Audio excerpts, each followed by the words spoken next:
Mivi speak വീഡിയോയുടെ പുതിയൊരു വീഡിയോയിലേക്ക് സ്വാഗതം. എല്ലാവരും അറിഞ്ഞിരിക്കേണ്ട കുറച്ച് പ്രധാനപ്പെട്ട അറിയിപ്പുകൾ വീഡിയോവായി ഷെയർ ചെയ്യുന്നു. സർക്കാരിന്റെ കുടിശ്ശിക പെൻഷൻ വിതരണത്തിന്റെ തീയതികൾ ഇപ്പോൾ അനൗൺസ് ചെയ്തിരിക്കുകയാണ്. മെയ് മാസം മുതൽ നമുക്ക് കുടിശ്ശിക പെൻഷൻ കൂടെ വിതരണം ചെയ്യും. മെയ് മാസം ലഭിക്കേണ്ട തുകയോടൊപ്പം ചേർത്താണ് ഒരു ഗഡു പെൻഷൻ കുടിശ്ശിക വിതരണം ചെയ്യുന്നത്. പിന്നീട് 2 ഗഡുക്കൾ മാത്രമാണ് പെൻഷൻ കുടിശ്ശിക ശേഷിക്കുന്നത്. അതും വളരെ വൈകാതെ നൽകുമെന്ന് സർക്കാർ അറിയിക്കുകയും ചെയ്തിട്ടുണ്ട്. സർക്കാരിന്റെ 4ാം വാർഷികാഘോഷത്തോടനുബന്ധിച്ച് വിവിധ ക്രമീകരണങ്ങൾ, വിവിധ ആഘോഷങ്ങൾ സംസ്ഥാനത്ത് നടന്നു വരുന്നു. ഇതേ സാഹചര്യത്തിൽ ജനങ്ങൾക്ക് ലഭിക്കേണ്ട വിവിധ കുടിശ്ശികയുടെ ആനുകൂല്യങ്ങളുടെ വിതരണവും നടത്തുന്നുണ്ട്. അപ്പോൾ ഇതിൻ്റെയൊക്കെ ഭാഗമായിട്ടാണ് കുടിശ്ശികയുടെ ഒരു ഗഡു കൂടി അനുവദിച്ചിട്ടുള്ളത്. മെയ് മാസം പകുതിയോടെ ഇത് നമ്മുടെ ബാങ്ക് അക്കൗണ്ടുകളിലേക്കും കൈകളിലേക്കും കൈമാറുമെന്നാണ് ഇപ്പോൾ ധനവകുപ്പ് മന്ത്രി KN ബാലഗോപാൽ അറിയിച്ചിട്ടുള്ളത്. എന്നാൽ ഈ ആനുകൂല്യങ്ങൾ ലഭിക്കേണ്ടവർ ബയോമെട്രിക് മസ്റ്ററിങ്ങോ വരുമാന സർട്ടിഫിക്കറ്റ് പോലെയുള്ള രേഖകൾ സമർപ്പിക്കണോ എന്നൊക്കെ ഒരുപാട് ആളുകൾ ചോദിച്ചിരുന്നു. സാധാരണഗതിയിൽ എല്ലാ വർഷവും ഏപ്രിൽ അല്ലെങ്കിൽ മെയ് മാസത്തോടൊക്കെ ഇത് ആരംഭിക്കാറുള്ളതാണ്. എന്നാൽ ഇതുവരെ അതിന്റെ തീയതികൾ ആയിട്ടില്ല.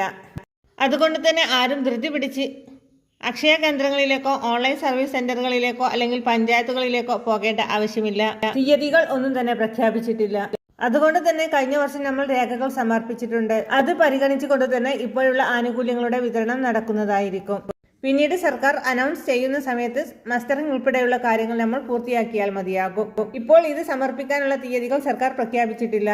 രണ്ടാമത്തെ പ്രധാനപ്പെട്ട അറിയിപ്പ്, നമ്മുടെ സംസ്ഥാനത്ത് ഒരു സർക്കാർ ജോലി അല്ലെങ്കിൽ താൽക്കാലിക ജോലി ആഗ്രഹിക്കുന്നവർക്ക് എംപ്ലോയ്മെന്റ് എക്സ്ചേഞ്ചിൽ പേര് രജിസ്റ്റർ ചെയ്തിട്ടുണ്ടാകും, തൊഴിൽ കാർഡ് എടുക്കുകയും ചെയ്തിട്ടുണ്ടാകും. എന്നാൽ 1995 ജനുവരി 1 മുതൽ 2024 31 വരെയുള്ള കാലയളവിൽ പുതുക്കലിന് നിർദ്ദേശിച്ചത് വിവിധ കാരണങ്ങളാൽ പുതുക്കൽ ചെയ്യാൻ പറ്റാതെ ഒരുപാട് ഉദ്യോഗാർത്ഥികൾ കാത്തിരിക്കുന്നുണ്ട്. അങ്ങനെയുള്ളവർക്ക് ഒറ്റത്തവണ പുതുക്കലിലൂടെ സീനിയോറിറ്റി നിലനിർത്തുവാനുള്ള ഒരു സുവർണ അവസരമാണ് ഇപ്പോൾ അവസാനിക്കാനിരിക്കുന്നത്. ഏപ്രിൽ മാസം 30 ഇത് അവസാനിക്കുകയാണ്. ഇനി ഒരു അവസരം പിന്നീട് ഉണ്ടാകുന്നതുമല്ല. അതുകൊണ്ട് തന്നെ എല്ലാവരും ഈ സുവർണ അവസരം പ്രയോജനപ്പെടുത്തുന്നതിന് വേണ്ടി ശ്രമിക്കുക.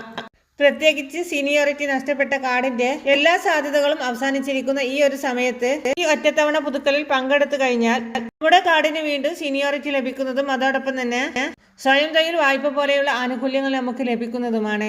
എംപ്ലോയ്മെന്റ് എക്സ്ചേഞ്ചുമായി ബന്ധപ്പെടുക. ഏപ്രിൽ മാസം 30 വരെയാണ് പുതുക്കാനുള്ള അവസാന തീയതി. അടുത്ത പ്രധാനപ്പെട്ട അറിയിപ്പ്, പ്രധാനമന്ത്രി ആവാസ് യോജന പാർപ്പിട പദ്ധതിയിലേക്കുള്ള അപേക്ഷ നടന്നുകൊണ്ടിരിക്കുകയാണ്. ഇപ്പോൾ ഇതിന്റെ ഭാഗമായി വിവിധ മേഖലകളിൽ സർവേ ആരംഭിച്ചിട്ടുണ്ട്. ലൈഫ് മിഷൻ ലിസ്റ്റിൽ ഉൾപ്പെടാതെ പോയ അല്ലെങ്കിൽ ലൈഫ് മിഷൻ ലിസ്റ്റിൽ ഉള്ള ഗുണഭോക്താക്കളെ ഉൾപ്പെടെ ഇതിലേക്ക് പരിഗണിക്കുന്നുണ്ട് എന്നുള്ളതൊക്കെയാണ് ഏറ്റവും പുതിയ വിവരങ്ങൾ. തദ്ദേശ സ്ഥാപനങ്ങളിൽ നിന്നും കൃത്യമായിട്ട് നമുക്ക് അറിയിപ്പുകൾ ലഭിക്കുന്നതാണ്.